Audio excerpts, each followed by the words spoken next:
glimpse of how the evaluations work. So typically, first type of evaluation or questions as part of the behavioral round, what they ask on is tell me about yourself. We already talked about introducing yourself, tell me about yourself. Idea is, if you can't recall right now, what I talked about was it should be a unique introduction. It should be something unique that you are mentioning about. Unique means one of a kind. That means organizations or interviewers will tend to remember you. Also, another typical question is tell me about your best strength and worst weakness. Idea is you have to do your SWOT analysis. SWOT analysis, remember, strengths, weaknesses, opportunities and threats analysis. So your actual strengths, your actual weaknesses, if you are able to bring those up by doing a self evaluation, that would be a good answer to give. Because just because everyone says I am a hard worker doesn't justify you are actually a hard worker. So tell me your best strength and worst weakness. There should be a SWOT analysis portion done with that. And this strength doesn't necessarily have to be from professional background. Yes, ideally it should be, but if you are really great at something, you have won prizes, you are an internationally known person for that, then sure, maybe it could be a non-professional strength that you have, and still you should mention because you are unique, one of a kind over there.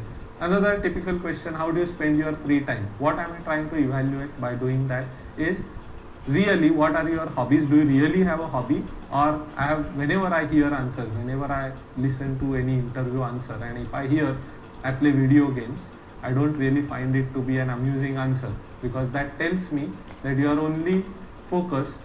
It's not quite a productive activity that you are doing. For the answer's sake, you can tell me a very nice answer. Finally, goal of this interview is getting hired, right?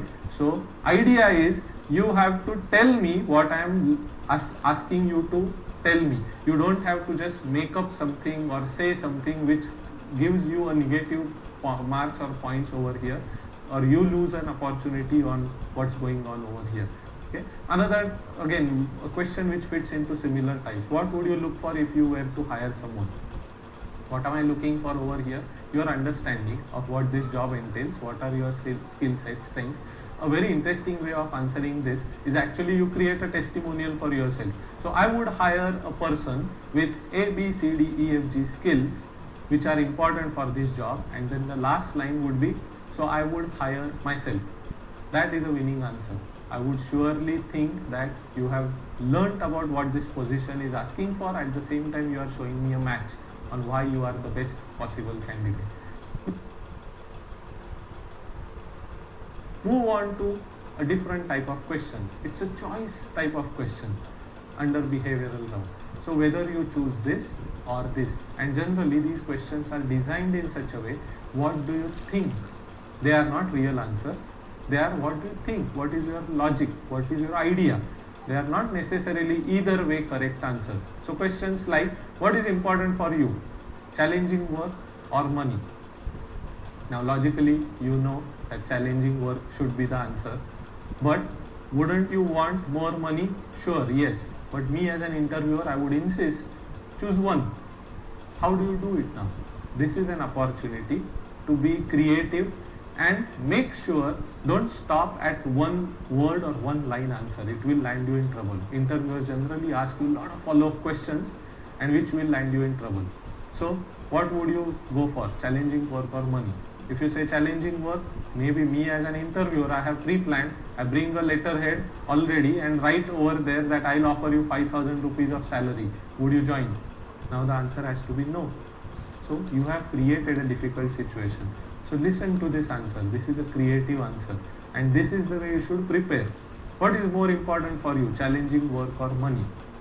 Challenging work is very important for me. I know your organization provides me challenging work, and with the reputation of your company, organization in the market, I don't have to worry about money part of it. Can I cross question you now? Absolutely not. Because if I offer you 5,000, I am bringing my own reputation down now. But this is a smart way, creative way of tackling these type of questions. Whenever there is a choice question, don't take it on the face of it, don't choose one answer, but rather have a justification which you will not be asked with follow-up questions. So even what if our one of our competitors offered you a job, double the salary, would you take it? Answer, answer is no, right? But you have to justify it, saying that I am more interested in challenging work that this organization offers. Generally, I would not cross question you after that. The answer is never about money, otherwise I'll immediately say go and join that organization.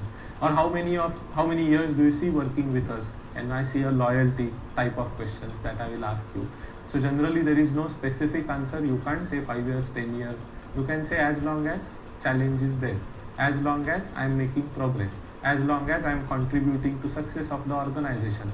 These are the right type of answers to give, because if you mention 5 years, 10 years or something like that, it will always land you in trouble, because I might say that only 5 years, only 10 years, and then you have no follow-up answer to give for that.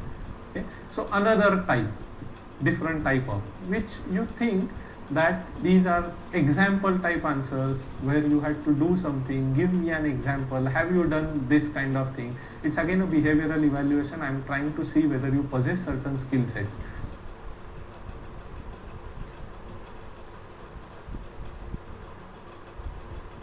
So some of the typical questions: when you tried to accomplish but failed, or have you ever failed? Maybe I'll start with this question.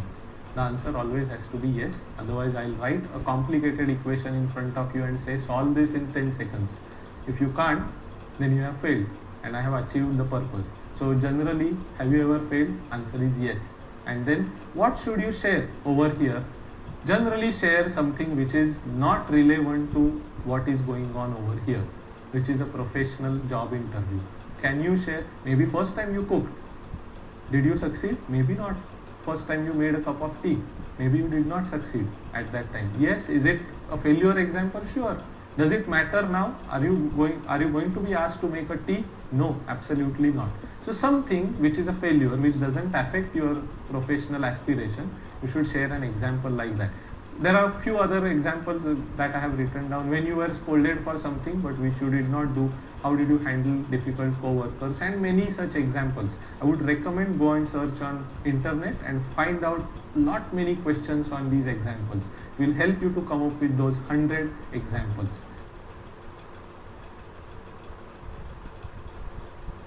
Now to the last type of questions that we have. These type of questions, they seem like they are irrelevant questions and they just appear, pop up suddenly, and you are answering maybe a technical question, you are answering very nicely on a certain question, and suddenly they say stop, enough. I am going to ask you different type of question, and this question has no relevance with what's going on over here. A question like first one, what is the color of your brain? You are stumped now. What am I supposed to answer? The moment you show it on your face, they have won, and there will be a nice smile on their face. You don't want to do that. So expect these irrelevant questions. They are generally not irrelevant, but important thing to remember over here is they are test of your logic, test of your presence of mind, and test of your creativity. So there is no final answer to that. And generally, again, the way I would ask this is, what do you think is color of your brain? I don't want the real answer. What do you think? So creative, presence of mind, and innovative answer, sure, I would go with that. So any way of you can answering it, I will always ask you why after the answer to this question. So what is the color of your brains? Imagine you said red, I will always ask why. You said white, I will always ask why. You said green, I will always ask why. And so you have to be ready to justify it. So very good approach is creativity. Final answer not important. Red because it's surrounded with blood, sure, good answer. I may not ask you further. Or I might say that, so is brain made up with blood? Answer is no, then again you are in trouble. So generally creative answers like, so can you say white? Sure. What is the color of your brain? White because I am a peaceful person. Can I cross question it? Maybe, no, maybe I'll ask you, can you give me an example, and you can share an example. But creative answers would land you not +1 but +2 or +3 kind of points for these type of questions. You can think of any other color. I said white, you don't have to say white. You can say green, blue, and justify it with whatever thought that comes to your mind. Okay? So some questions which seem irrelevant, but there is something that I am evaluating as an interviewer. Or why do you think our brain is at higher position than our heart? again a logical answer is expected. Final answer, I don't know. Why is it so? I don't know. You can always rely on science and have a scientific answer, but scientific answer lands you 1 point. By being creative, you can land with 3, 5 or 10 points if you really are very creative about it.